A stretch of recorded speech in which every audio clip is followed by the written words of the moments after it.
Coach, Jameis obviously had to come out of the game on Sunday, and what's the smartest move moving forward for him?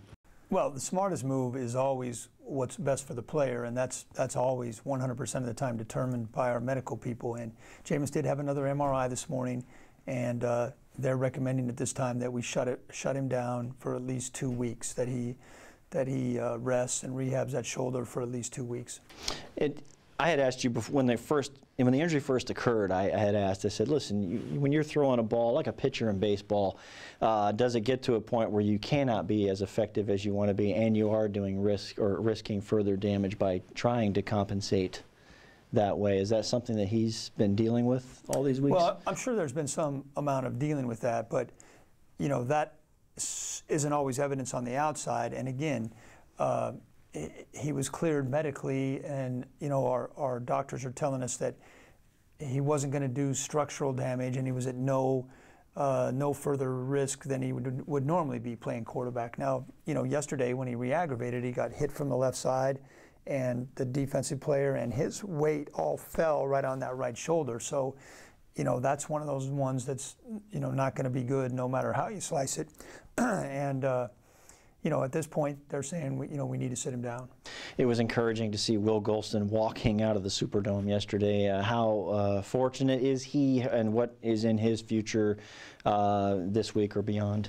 Well, he's continuing to undergo testing. He did travel back with us. He was wearing a neck brace, but he was walking gingerly, and they're telling us that neurologically everything checked out fine.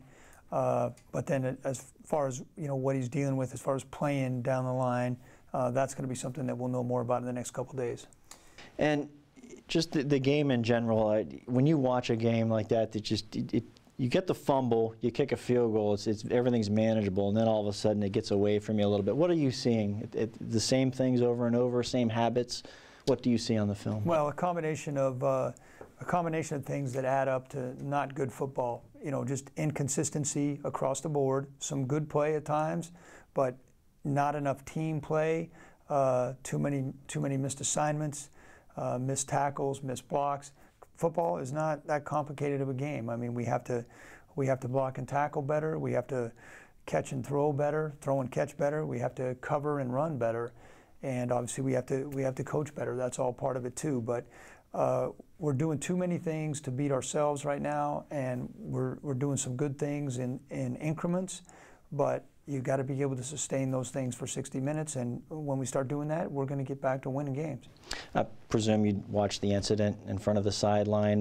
Not sure what you discussed with Mike or Jameis about it, but is composure an issue when losses begin to mount and you're trying to keep everybody going down the same path? Yeah, I think frustration and buildup of emotion and composure, is, to use your word. And I didn't see the play during the game. I didn't see it till we were on the plane last night, but totally unacceptable by both Jameis and Mike. I mean, you can't, in Jameis's case, a player can't ever leave the bench area and go onto the field and touch another player. That's just not going to be good. And then Mike, although he was on the field, Mike was reacting to something that he saw, but to do it in that manner is not acceptable. And you know, that's you know, I'm sure that there could be further sanctions coming from the league on that. And you know, I'm sure if the officials would have saw, the officials didn't see the play either, and I'm sure if they would have seen it, Mike would have been ejected. And finally, the cycle flips over in the NFL. A new game week is here, a team that needs to get a win.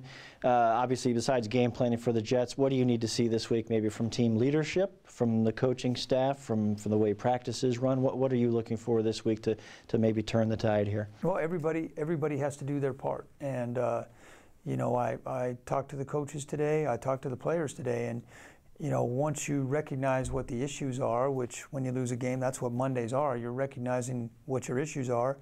I tried to get a commitment from everybody that they would be part of the solution. I mean, we had a average first quarter of the season, 2-2. We had a terrible second quarter of the season, 0-4. We're about to kick off the third quarter of the season, and it starts with one game in the Jets. And you know, you can't win 6 in a row. You have to start with one game, and we just have to get back to playing more consistent football.